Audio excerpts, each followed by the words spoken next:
안녕하세요, 김유영 간호사입니다. 오늘은 이번에 SBS 스페셜 방송 간호사의 고백이라는 프로그램을 보고 여러분들과 얘기를 하고 싶어서 이렇게 동영상을 찍게 되었습니다. 그거를 보고 많은 분들이 실망을 하셔서 저에게 많이 연락을 주셨는데 저도 오늘 봤습니다. 일단 제가 보고 느낀 거는 친절한 간호사들이 다른 간호사들한테 피해를 준다고 했는데, 제가 일하는 미국에서는 친절한 간호사가 있으면 오히려 좋아하지 그 간호사 때문에 자기가 피해를 본다고 생각하진 않습니다. 그게 저 좀 다른 점이었고요. 또 수간호사가 그 간호사가 그만둔다고 얘기했을 때 네가 어디를 가든 그 꼬리표는 따라다닌다, 그건 어쩔 수 없다라는 게 간호사의 조언이었는데, 저는 그 수간호사분의 자질이 좀 의심이 됩니다.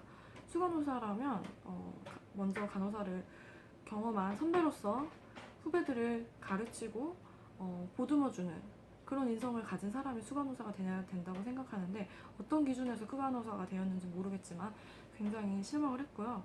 그리고 때리는 행위, 또 퇴임당하는 딸 가진 간호사 제2의 자기 같은 딸이 나오지 않았으면 좋겠다, 각종 인격 모독 등, 이거는 정말 굉장히 말도 안 되는 처사라고 생각하고요. 맞는 그런 분위기가 조성된다는 것이 정말 놀랍습니다. 저도 들은 적은 있지만 직접 본 적은 없거든요. 뭐 차트를 날리고 뭐 볼펜으로 찍고 뭐 듣기는 했지만 그 몰래 카메라 그 영상을 보니까 굉장히 충격적이었습니다. 자신의 자식이라면 그렇게 하시겠습니까? 양심을 손으로 얹고 좀 행동하셨으면 좋겠습니다. 어떤 잘못을 했든 어떤 말 실수를 했든 폭력은 무조건 잘못된 행동입니다. 그리고 저희가 예고편에서 보지 못한 의사와의 관계에 대해서도 충돌이 잦은 것은 저도 이해를 하고 있습니다. 병원 프로그램에서 나온 경우는 굉장히 나쁜 예라고 저는 생각을 하고요. 의사한테 맞는 간호사라는 게 저는 같은 간호사로서 너무 마음이 아프고 정말 억울하고, 네, 정말 화가 나는 일이 아닐 수가 없습니다. 남자라서 때렸다고 하고 몇 번 때린 것밖에 없다, 이런 식으로 의사가 대처를 하는데 정말 어이가 없었고요. 때린 건 때린 겁니다. 그리고 폭언하신 것도 하신 거고요.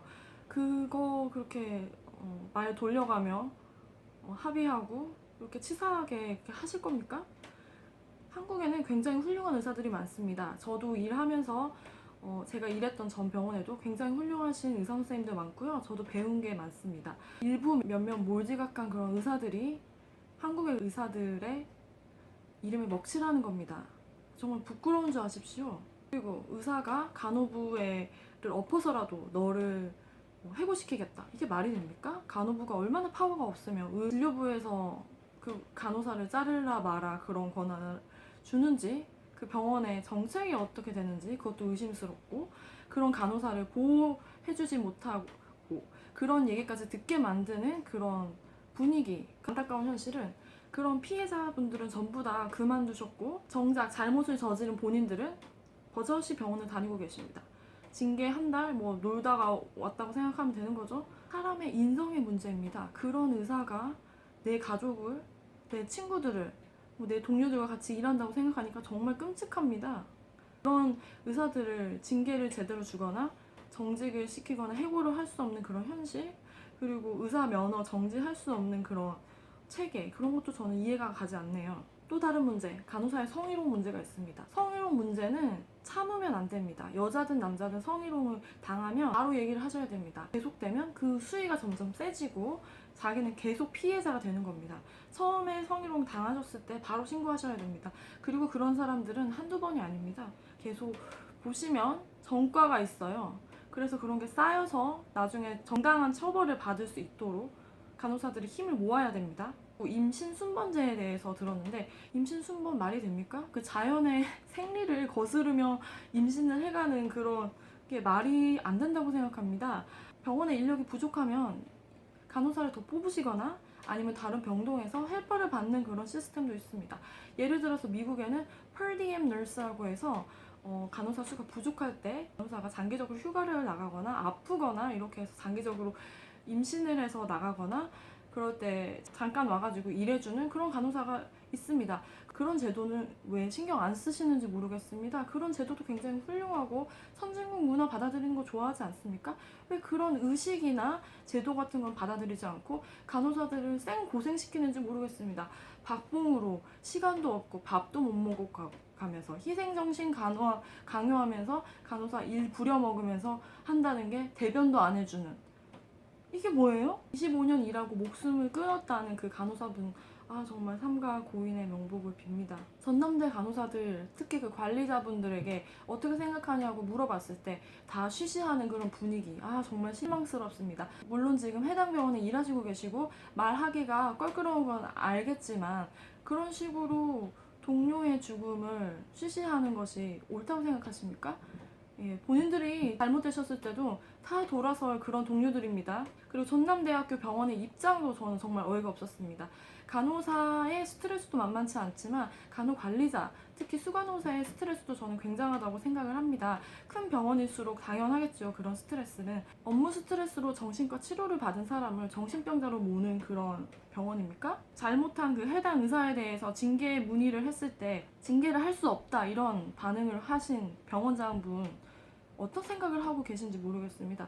그렇게 간호사가 몇 명이나 죽어 나가도 개선되지 않는 그 병원, 거기서 일하게 될 같은 간호사분들과 후배분들 정말 너무 안타깝습니다. 그런 체계에 있는 병원에서 누가 일하고 싶겠습니까?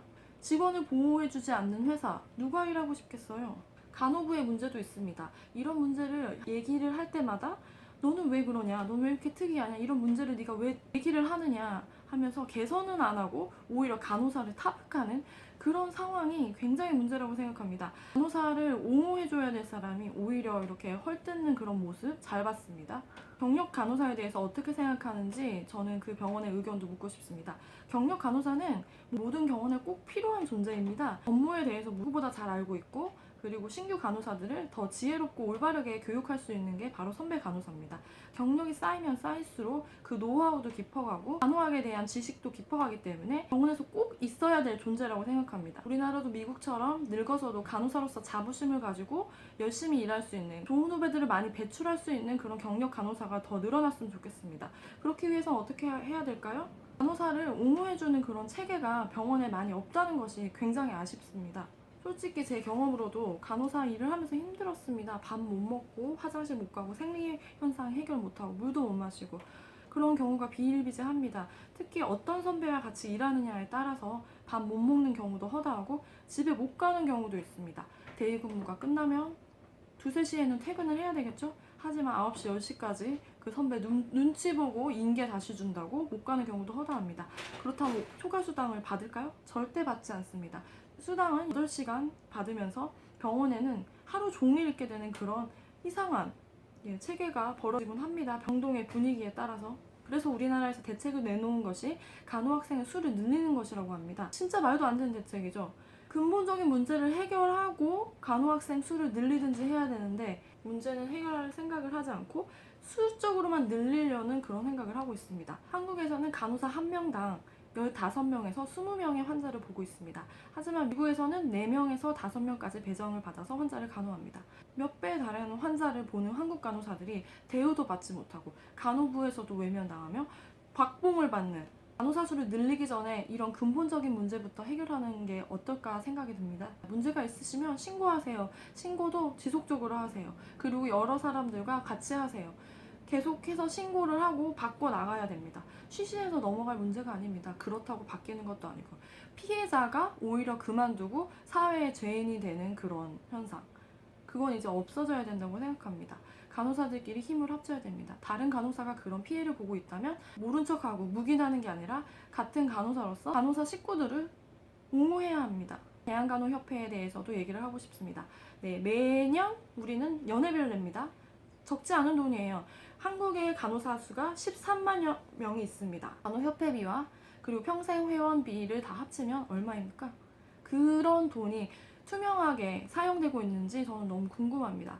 그래서 간호협회에 문의를 했습니다. 알고 싶습니다. 간호사로서 이런 돈이 어떻게 투명하게 이용되는지, 그리고 간호사 복지, 그리고 태움 문제가 간호사 사직률의 1인데 이 문제를 해결하기 위해서 간호협회에서는 어떤 식으로 그런 간호협회비를 사용하고 있는지 궁금하다 보여달라고 했는데 아직까지는 답변이 없었습니다. 제가 간호대학교를 다닐 때는 학교 내에서 이런 태움이라던가 위계질서 이런 것이 거의 없었습니다. 하지만 제가 블로그 팔로워님들한테 들어본 결과 학교에서도 그런 현상이 있다고 합니다.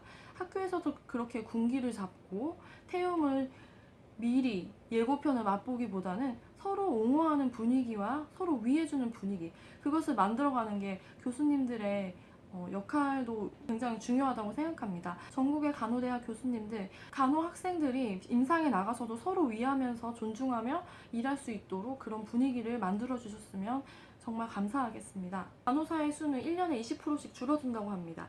5년 후에는 경력직 간호사들이 다 없어진다고 합니다.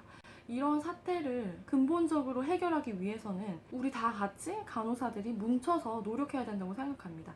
그리고 바뀌지 않는 간호부나 간호협회에 대해서도 간호사로서 좀 더 관심을 가지고 적극적으로 참여하신다면 조금이라도 바뀔 수 있지 않을까 생각이 듭니다.